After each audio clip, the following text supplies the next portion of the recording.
Have you noticed a difference between the mindset of being a millennial, Gen Z, or like Gen X boomer? Have you seen that like maybe one generation's a little better than the other? Or more motivated, less lazy, less entitled? If you're young today, you have such an unfair advantage, which is it's never been easier to start a business.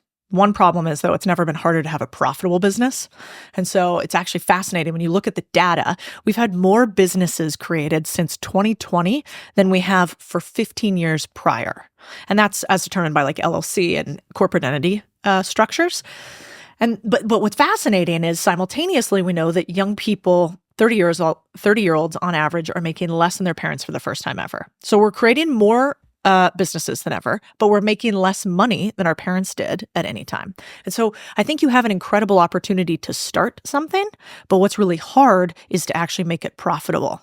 The thing between the generations that I'm really curious about is how can we have those two groups actually be each other's solution? So we've talked about this before a little bit, but if baby boomers own, let's call it 60% of all businesses, and 80% of businesses owned for more than 10 years by baby boomers are profitable. As opposed to young people who start businesses today, 90% of them fail, thus are unprofitable.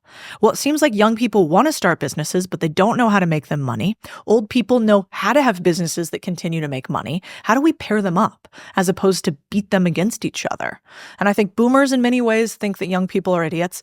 Young people in many ways think boomers are out of touch. And actually, they might be the solution to each other's problem if they actually looked at the data and thought unemotionally about where the profits lay. Any other controversial truths about money that you've learned along the way? Well, I don't think you can spell rich without risk. And so if you look at our generation, we're on average taking less risk than any other generation previously, as evidenced by the amount we have sex, how fast we get married, the amount of risk we even take with risky behaviors like drinking or smoking.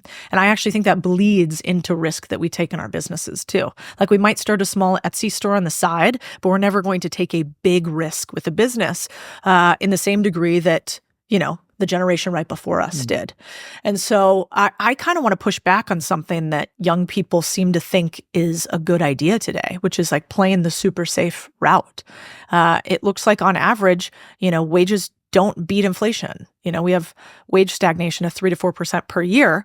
We have inflation rates double that in some specific instances, and depending on how you measure it. So if you don't take more risk, you stay with your job, you lose money year over year. And so I think we have to take more risk today in our generation. And that is not something that I was taught. And I don't know if you disagree with me on that one way or the other, but I think it's risk that makes you money, not save that makes you money. Yeah, for the most part, I agree with that.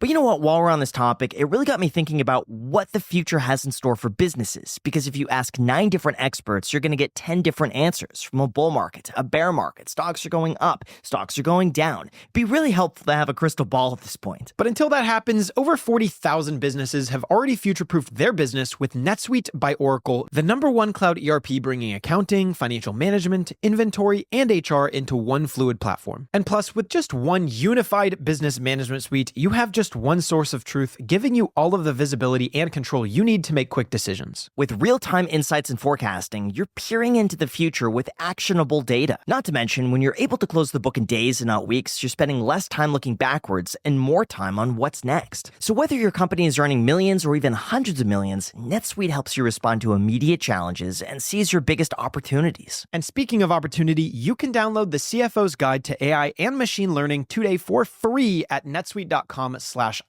Once again, the guide is completely free, netsuite.com/iced, netsuite.com/iced with the link down below in the description. Thank you, NetSuite, for sponsoring today's podcast. And now let's get back to the episode.